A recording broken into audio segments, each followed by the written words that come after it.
Bom, gente, estou aqui com Mariana Andrade, que é o gestor dos nossos fundos de crédito.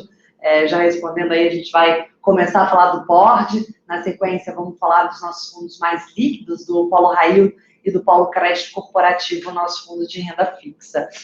Bom, Mariana, bem-vindo. Obrigado pelo convite. Boa tarde, boa noite, né, a todos que estão ouvindo. Legal. Mariana, falando então um pouquinho do PORD, né? A gente aí teve um trimestre também positivo, acabou que no mês de março a gente entregou 86 centavos de rentabilidade, acumulando aí nos 12 meses 9,29 de dividendos, né? Que é bastante positivo para um fundo com o risco do PORD, né? Isso eu acho que é muito importante, eu sempre faço questão de ressaltar. A gente é um fundo que tem um nível de risco equivalente ao dividendo que a gente entrega para o cotista, né? Se você puder comentar um pouquinho dos principais temas aí, das principais ideias que acabaram contribuindo para esse desempenho positivo do fundo. Tá bom. A gente acabou fazendo R$ 2,51 no trimestre, né, no primeiro trimestre. A carteira toda performou bem, a gente não teve problema algum nas operações de crédito. Eu acho que, obviamente, que as operações indexadas ao IGPM tiveram um retorno, uma contribuição para a cota patrimonial maior. Eu acho que a gente já comentou em algumas ocasiões e devemos discutir mais à frente sobre a diversificação da indexação dos ativos do fundo, né? E, assim, acho que a carteira toda performa bem. A gente teve contribuição da parte de carteiras pulverizadas, da parte de operações corporativas, da parte de fundos imobiliários, então, legal, bastante consistente. E a gente começou o mês de maio com o fundo quase 100% investido, mas ao longo do mês acabou que a gente teve um pré-pagamento de uma operação, né? E hoje finalizamos com um pouquinho mais de caixa. Se puder comentar um pouquinho desse pré-pagamento, dessa empresa, quanto isso deu de resultado para o fundo também, seria legal. Tá bom. A gente teve durante o mês de março, né, o pré-pagamento da Mosaic, que é um CRI que foi estruturado e originado e estruturado por nós, né? Que é uma incorporadora aqui do Rio de Janeiro. Incorporadora de alto padrão aqui na zona sul do Rio de Janeiro. Eles arrumaram um dinheiro mais barato, é do jogo isso, né? E optaram por pré-pagar a nossa operação com uma multa, uma tarifa de liquidação antecipada, que é uma cláusula de praxe em operações de crédito, né? Uma vez que isso é praxe porque o credor disponibiliza aquele capital pelo prazo total da operação, então se o devedor opta por pré-pagar, seja porque gerou caixa, porque arrumou uma outra linha de financiamento, esse alfa remanescente ele é dividido meio a meio entre devedor e, quer dizer, não é meio a meio, mas uma parte fica com o tomador do recurso, outra parte fica com o devedor, com o credor. E foi isso que aconteceu, né? Então essa tarifa de liquidação antecipada foi oferida pelo fundo e a gente reinvestiu esse capital. A gente adquiriu um novo CRI, né, durante o trimestre, né, que foi uma nova carteira pulverizada. A gente ficou com o CRI sênior a IGPM mais 8 e a 20% de subordinação na estrutura. Ou seja, você tem 20% de colchão de garantia nessa estrutura. A gente tem 20% de subordinação e mais uma reserva de caixa e um pequeno excesso de spread, além dos 20%. Então, a gente tem all-in uma subordinação maior do que 20%. Né? E a gente também comprou alguns CRIs no mercado secundário, que é um mercado que vem, aos poucos, ganhando mais liquidez, o que é bastante positivo para nós. Legal. Acho que vale também a gente falar um pouquinho dessa questão da diversificação dos indexadores na carteira, né? A Mariana escreveu um artigo para o Clube FII, que está bem interessante, quem quiser depois eu mando o link, e a gente fala justamente de que é muito benéfico você ter uma carteira indexada com relação aos indexadores, olhando para frente, né? Porque foi muito bom, olhando em retrospecto os últimos 12 meses, quem tinha os FIIs que tinha uma carteira toda indexada à inflação, mas olhando para frente a gente tem alguns potenciais sinais amarelos, né? Em termos de inadimplência e de grau de concentração mesmo, né? Olha, quem está acompanhando desde o início aqui do nosso Polo Talks, o Cláudio estava falando fez uma longa explanação sobre a dinâmica inflacionária, né, muito interessante, e concluindo com a ideia de que essa inflação, quer dizer, assim, parte desses índices, essas leituras bem altas de índice de inflação, ela é transitória, né? Porque você tem as folgas no mercado de trabalho. Então, do ponto de vista do crédito, né, o que a gente entende é o seguinte, sendo um pouco mais específico lá na ponta do inquilino que está pagando um aluguel reajustado por IGPM ou de um devedor que está tendo uma dívida reajustada por IGPM. Estou usando o IGPM porque foi o índice que teve a maior. A gente já começa a ver, tocar no jornal, já tem, o legislativo já está em cima disso para você, assim, IGPM em 12 meses, 30%, as atividades econômicas dos devedores e dos inquilinos não acompanham esse tipo de crescimento. Então, aquele aluguel pode se mostrar impagável, o mesmo acontecendo com a dívida. Então, o que a gente entende é que o investidor apostar num fundo imobiliário para pegar um IGPM, ele está assumindo um certo risco de vacância ou de crédito e ele pode ser frustrado e não capturar a totalidade do que ele imagina, dado uma leitura de índice de inflação. Isso sem contar o cenário que o Cláudio compartilhou de, eventualmente, esse índice arrefecer, e, na verdade, você está pagando um prêmio para ter uma exposição a um determinado indexador, e esse indexador, lá na frente, tem uma medição, uma leitura mais comportada, né? Então, a gente, no mandato de crédito, é óbvio que a gente tenta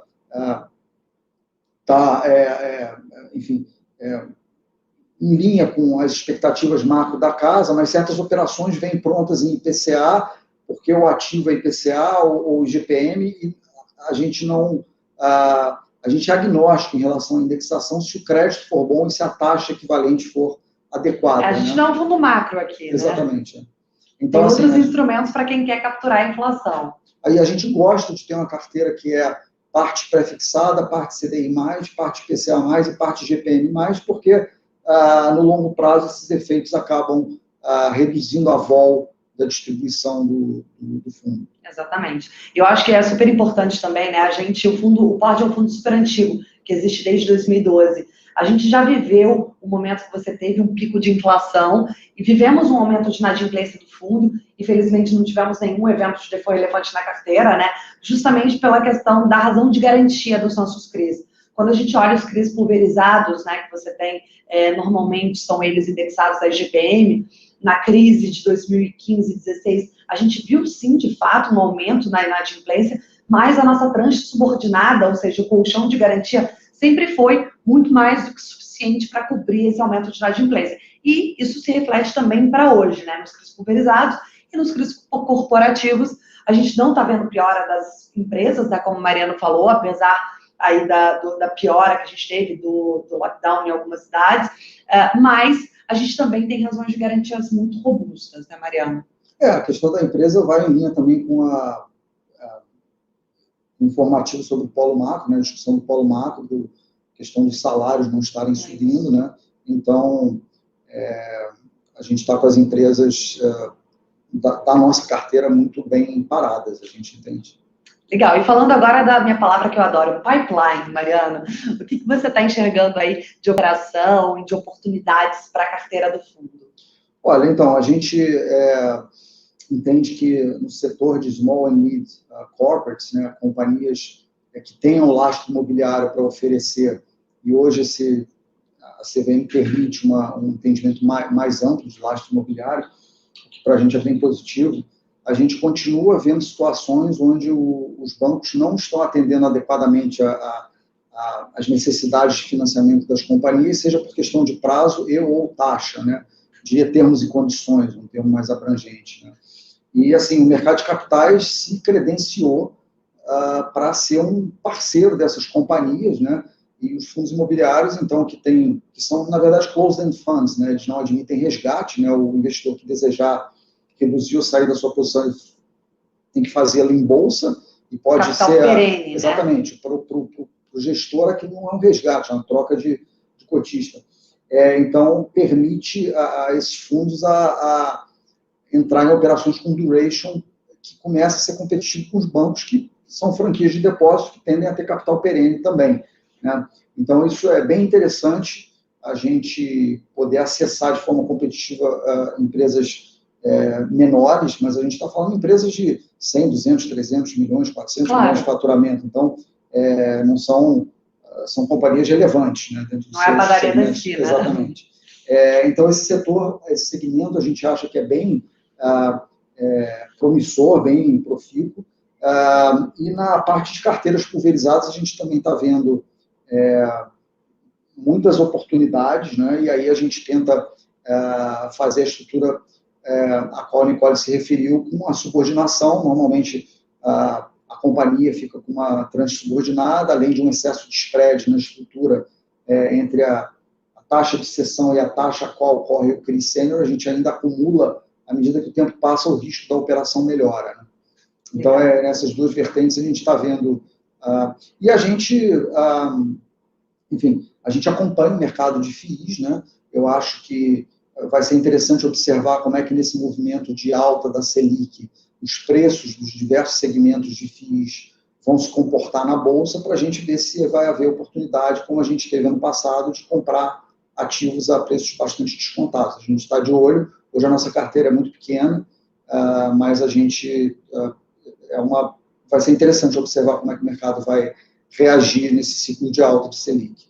A gente, só para fazer esse comentário, na nossa carteira de FII é relativamente pequena, quando o Mariano fala isso, quem olha a carteira do fundo até vê uma contradição, mas o fundo que a gente tem de maior posição é o Loft, que na verdade a gente nem enxerga como essa carteira de FII que a gente usa para comprar cota no secundário e depois vender, né, para comprar cota em bolsa e vender. O Loft é mais uma posição de carrego, né, Mariano, que a gente teria na forma de um CRI, que é uma posição, enfim, vocês devem conhecer sobre a companhia, depois se vocês quiserem detalhes, mas uma posição que tem como garantia diversos imóveis nas áreas nobres de São Paulo, a uma taxa bem gorda, né, Mariano? O Loft, a gente participou de todas as emissões. Nas primeiras emissões fomos só nós e mais um banco, que foi o sponsor. A última emissão foi mais pulverizada, mas tem várias remunerações diferentes, mas a mais recente está rodando na faixa de PCA mais 6,5%, que dada a subordinação, que é da ordem de 30%, dados os ativos underlying, que são esses apartamentos, e a Loft ainda reforma os apartamentos, tem um DNA parrudo de gestão dessas reformas e contratação de serviços, gestão desses serviços. Então, a gente fica ainda mais sênior na estrutura porque o imóvel ganha esse valor, né? Então, a gente de fato a posição de carrego. É classificado como FII porque o security é um FII, claro, mas para a gente é uma operação de renda fixa. Exatamente. Bom, Mariano, acho que board, a gente já falou, né? Teve um comentário sobre oferta, infelizmente, por questões regulatórias a gente não pode comentar sobre oferta, mas em breve, quando a gente tiver algo público, a gente espera poder falar. E com relação agora, vamos entrar no polo crédito corporativo, que é o nosso fundo de renda fixa. A gente finalmente está vendo um movimento mais positivo, né, um fluxo positivo para a classe. A gente teve também um trimestre aí bastante positivo no fundo, com esse movimento de aumento de Selic, acaba que isso reflete para os ativos do fundo e também para esse fluxo de aportes, né? Como que foram aí algumas operações que você pode comentar que tiveram aí um desempenho positivo aí ao longo desses meses? Então, a gente, toda a classe, enfim, pelo menos os pares que a gente acompanha sofreram ano passado com a correção de preços de renda fixa no Covid, né? Capturaram o retorno.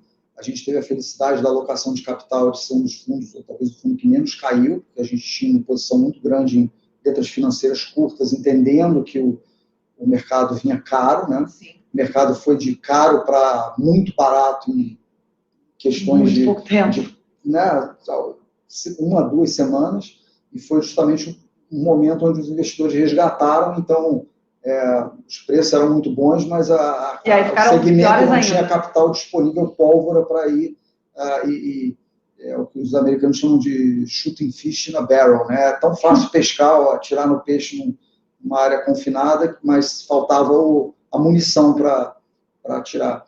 E a gente conseguiu fazer essa gestão, né? Porque a gente tinha a liquidez das LFs, e a gente comprou muita coisa que até hoje está dando frutos para o fundo, né? Algumas coisas recuperaram mais alto, por exemplo, mais rapidamente, tipo Natura, que a gente comprou ano passado, na crise, Saneago e tal, mas certas posições que a gente comprou, a gente continua carregando, né? Enfim, Fidequilisto, Companhia Energética de Brasília. Enfim, Tenda, exatamente. Direcional, que a gente comprou na primária. E todos esses papéis vieram fechando aí ao longo do quarto tri do ano passado e desse primeiro tri, né? Então, mais do mesmo. Eu diria que a gente está minerando esses retornos e, à medida que os papéis chegam nos nossos preços-alvo, a gente vai reciclando essa carteira, mas muito desse retorno foi oriundo do que a gente fez. Legal, mas ainda assim a gente tem conseguido reciclar bastante e fazer novas operações de crédito, né? Nesse tri aí tiveram várias oportunidades que a gente entrou e acabou, eu até dei um spoiler, falei um pouquinho de positivo também já, quando a gente estava falando lá no Polo Norte, no Polo Long Bias, é uma nova posição do fundo também, exato, né? Eu estava assistindo o Cláudio e o Cadu falarem, positivo veio a mercado, né, com uma debênture. A gente fez o trabalho, participou do show, conversou com a gestão da companhia, analisou os financials e as perspectivas da empresa. A gente não só achou que a operação que veio, a CDI mais 4,55, uma taxa bem interessante, dado nossa ótica, nossa análise, embora a gente se debruce sobre os mesmos dados, ela é um pouco diferente da análise de bolsa, né? A gente tenta estressar como é que aquele papel pode defaultar, né? A gente via pouquíssima probabilidade da positivo defaultar essa dívida. É uma dívida que conta com uma seção de fluxos de Magalu e Cenova, né? Enfim, grandes varejistas, e a gente entende que não só isso, mas a companhia tem acesso ao mercado de capitais, né? Ela é bancarizada, ela tem acesso ao mercado de capitais, e a gente achou que essa taxa estava realmente bastante interessante. E a gente identificou na nossa análise também alguns ativos não precificados, aparentemente não precificados, e passamos o pitch para o pessoal de bolsa, e é legal quando a gente tem esses casos onde a sinergia dá certo, né? Mas sim, positivo foi uma nova operação que a gente colocou nas carteiras, tanto no high yield quanto no polo crédito corporativo, porque a gente entendeu que os conceitos de liquidez e taxa, eles estão nos dois. Cabem nas duas carteiras. Legal. E falando um pouquinho agora de perspectiva, né? Você comentou que diversas operações que a gente tem na carteira já tiveram um movimento de fechamento de taxa, mas que a gente também está vendo operações, oportunidades de operações no mercado primário e até no secundário. Mas você entende que o spread do fundo acabou sendo reduzido ou não? A gente ainda tem um bom carrego no fundo? Olha, esse número oscila todo dia com a carteira, né? Hoje a gente está carregando esse fundo a gente vem carregando entre CDI mais 2,50% e 3%, né? Mas o que eu acho interessante é que quando você olha pessoal que já investe nesse segmento há mais tempo, quando você olhava os resultados de 2019, né, que os spreads de crédito estavam muito comprimidos, o que parecia errado na composição de taxa entre a taxa base e o spread era o spread, que não estava remunerando adequadamente o risco de crédito.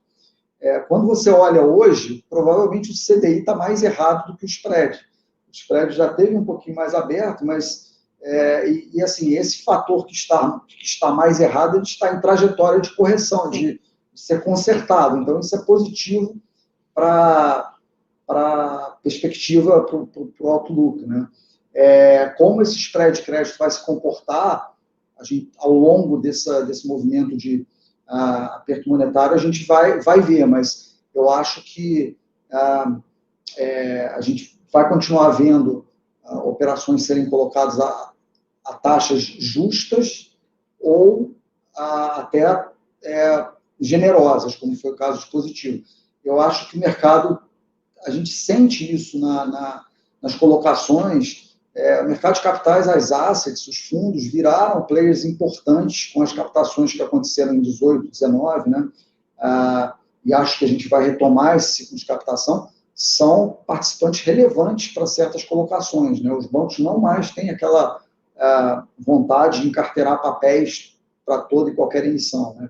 Então, há uma certa vigilância, o equilíbrio de forças nessa precificação está mais saudável, eu diria.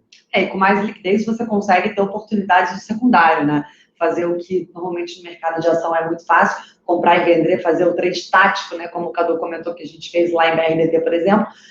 Em crédito é mais difícil pela baixa liquidez, mas isso vem aumentando muito, né, Mariana, nos últimos anos. Depende do papel, né? Eu diria que o mercado de crédito é o que a gente chama de mercado one-sided, né? Só quando o mercado one-sided é quando você só tem naquele pregão só comprador ou só vendedor, né? O número de ocorrências de dias onde o mercado é one-sided é mais frequente em renda fixa do que em renda variável, né? Mas, assim, mais e mais papéis estão tendo profundidade, então acho que essa trajetória, assim, se a gente realmente entrar num ciclo, novamente uma captação positiva para o segmento, isso tende a fomentar ainda mais a liquidez no secundário. Então, de fato, é melhor do que há 3 anos atrás e a gente espera que continue nessa trajetória. Legal. Bom, Mariana, então agora eu gostaria de falar do Polo High Yield, né, nosso fundo que investe em bonds e debêntures também, mais debêntures um pouco mais high yield, como o nome já diz, do fundo. O fundo também acabou tendo um desempenho positivo aí no trimestre, né? A gente teve uma contribuição bastante positiva vindo de diversos segmentos. Se você puder comentar um pouquinho de alguns cases que deram certo também para a gente e também alguns que deram errado, seria legal. Tá bom. A gente teve, na verdade, algumas modificações importantes no high yield, né? No trimestre, em bruto de FIIs e custos, né? A carteira local do Polo High Yield contribuiu na cota aproximadamente 160 bases e a carteira de bonds, incluindo os hedges cambiais, né? A gente não corre o risco da moeda, né? A carteira contribuiu cerca de 30 bases. Assim, dado o movimento dos treasuries, a gente acha que essa performance dos bonds ela foi ok, né? A gente conseguiu produzir um retorno positivo, mesmo com o vento contra dos treasuries. E a gente, bom, eu vou falar dos cases que você perguntou e depois a gente comenta de alocação, né? Eu acho que na carteira local, um dos destaques foram as posições de LAN e B2W, que foram trazidas a mercado ano passado. Foram posições que foram debêntures que foram emitidas para internar o dinheiro que foi captado por essas companhias no mercado de bonds. São papéis longos que foram colocados a taxas bastante interessantes, né? PCA mais 7,4, PCA mais 6,9, e quando terminou o lockup, da 476, que foi agora no início do ano, no primeiro TRI, esses papéis fecharam substancialmente, aí com duration mais longo, o impacto de preço foi relevante, né? E a gente manteve essas posições em carteira, mesmo saindo o período aí que você tem que ficar travado, né, os 90 dias que você não pode vender? Olha, a gente entendeu um pouquinho, a gente entende que ainda tem um espaço para um fechamento aí de, quem sabe, ordem de 50 bases, mas enquanto isso a gente acha que o carrego é interessante. Estão negociando a quanto aproximadamente? Olha, IPCA mais 5,5, 5,40, enfim. Ainda mais para o equity dessas companhias, né, que elas têm se beneficiado muito de pandemia e toda a questão do boom digital, né? Exatamente. Então, e assim, a gente acha também que não só tem a possibilidade de fechamento, quer dizer, com a preocupação inflacionária, você tem aí taticamente teoricamente um floor nesses papéis, né? Se a taxa abrir, você vai encontrar compradores que queiram aumentar a sua alocação a IPCA, né?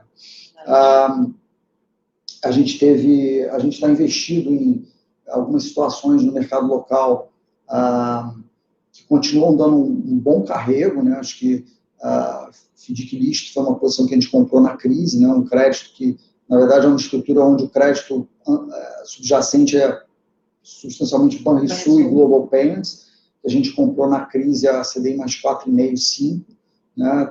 Um fundo que já está em amortização.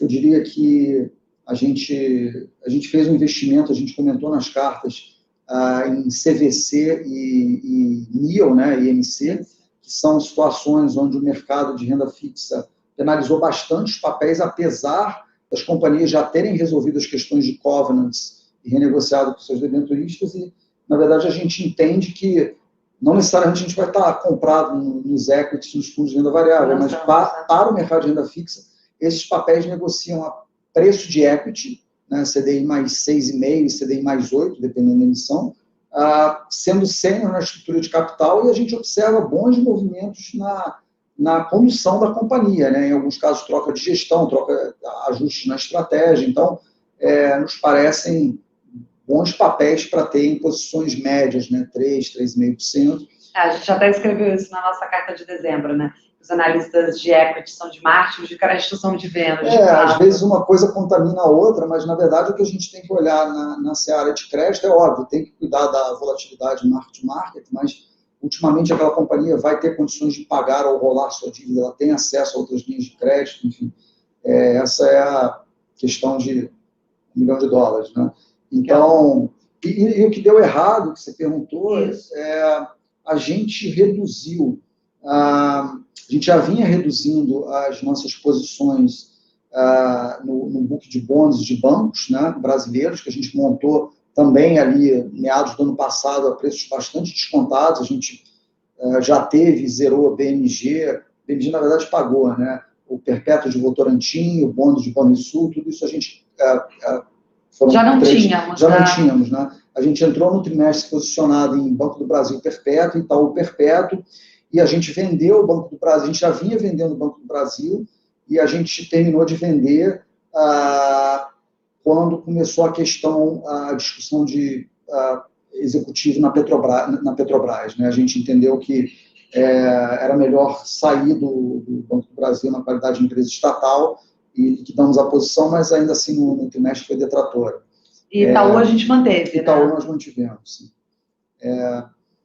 E as posições de Argentina?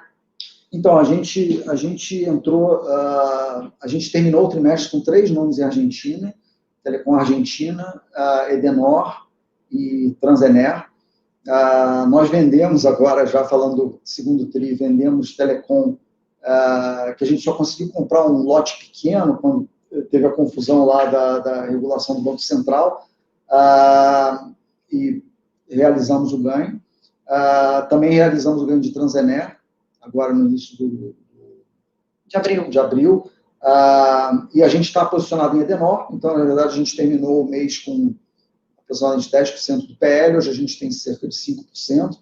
E Edenor, que é a posição remanescente, já falando da data de hoje, o controle da Edenor foi vendido em dezembro, né? A Pampa, controladora, vendeu para outro grupo empresarial argentino, privado, e essa transação está aguardando a aprovação do regulador, né? E uma vez aprovada pelo regulador, se, né, aprovada, a gente entende que será aprovada, os bondholders têm uma put contra a companhia. É interessante essa estrutura porque ela não é muito habitual. Cada bondholder pode exercer a sua put, não é a companhia que é obrigada a recomprar, como na maior parte dos casos de... Você pode vender ou não o bond. Você pode vender a par. Esse é um papel que hoje negocia 85 centavos, grosso modo. Então você tem aí que tem um cupom de aproximadamente 9% em dólar. Então, nosso carreira é quase um risk card, né? Que a gente carrega esse negócio a 10%, 11% em dólar, e que quando acontecer, a gente vai ter um ganho de capital da ordem de 17%. Então, parece bastante interessante, né? Com certeza. Legal. Então, você falou que a gente reduziu bastante, né, a nossa alocação em bonds aí ao longo do TRI. Sem entrar no spoiler de abril, como a gente terminou em termos de alocação offshore, em bonds e Brasil? Terminamos aproximadamente 50% do PL, 50-55% no mercado local, né, 25% aproximadamente em bonds e o restante em caixa, né? A gente, mesmo sem contar o spoiler de abril, a gente uma alocação, a gente reduziu bonds, né? A gente vinha no outro TRI na ordem de 40%, eu acho que um dos impactos que os cotistas deverão perceber, mantida essa alocação, é uma redução na volatilidade mark-to-market da cota, porque o mercado local tende a ser menos volátil do que o mercado de bonds. Que é menos líquido, né? Porque é menos líquido e também porque a leitura macro de Brasil, eu acho que é uma diferença, a gente já comentou em alguns calls, né? O investidor marginal do mercado local é um ente local. O investidor marginal do mercado de bonds Latam, que é o escopo do fundo, tende a ser um gringo, né? Um gringo que seja um fundo de renda fixa global, ou Global Emerging Markets, ou Latam Bonds, né? E, assim, eu acho que para esse gestor, você tem alternativas onde o cenário macro é mais, tem uma visibilidade maior do que Brasil. Então, isso também nos motiva a reduzir a alocação de bonds em favorecimento do mercado local. Legal. E quando você olha hoje, né, essa alocação em caixa, o que você está vislumbrando? Tem alguma outra oportunidade que você está enxergando aí para alocação? Então, a gente está buscando oportunidades no mercado secundário. A gente comprou, por exemplo, um papel de Confrio, que é uma empresa que a gente conhece muito bem. A gente tem um CRI. Inclusive no Port. Né? É uma empresa de logística refrigerada. Esse papel a gente comprou a uma taxa superior, a CDI mais 6, em um papel que conta com cessão dos fluxos de um contrato de prestação de serviços com Outback, que é a Blooming Brands, né, uma empresa Blooming Brands. Então, na verdade, a gente adora esse tipo de operação, onde não só a gente gosta do crédito da Confrio, mas eu tenho um terceiro que paga a dívida se a empresa performar nos seus contratos. É um contrato crítico para o funcionamento do Outback. Então, eu acho que a gente está vendo algumas oportunidades no secundário, sim, e estamos, como falei antes, né, positivo é um papel que a gente acha que, pelo risco, ele qualifica pela perspectiva de liquidez, não só para o polo crédito corporativo, mas pela taxa também do polo high yield. Então, legal. A gente entrou em positivo, então acho que tem bastante coisa aí para fazer. Legal. Só para finalizar, Mariana, sobre o high yield, como está o carrego do fundo hoje e o duration? Eu sei que você não gosta de falar do carrego do high yield, porque a gente tem essas coisas bonds, mudam muito, né? Mudam muito, mas como está hoje? O carrego da carteira da ordem de CDI mais 6,2. Bastante gordo. E um duration de 3 anos e meio, mais ou menos. Mas aí também tem algumas idiosincrasias, né? Por exemplo, a gente calcula esse duration usando ED9 no vencimento. Exato. Se o regulador aprovar amanhã e a gente exercer a put, vai encurtar esse duration. Legal.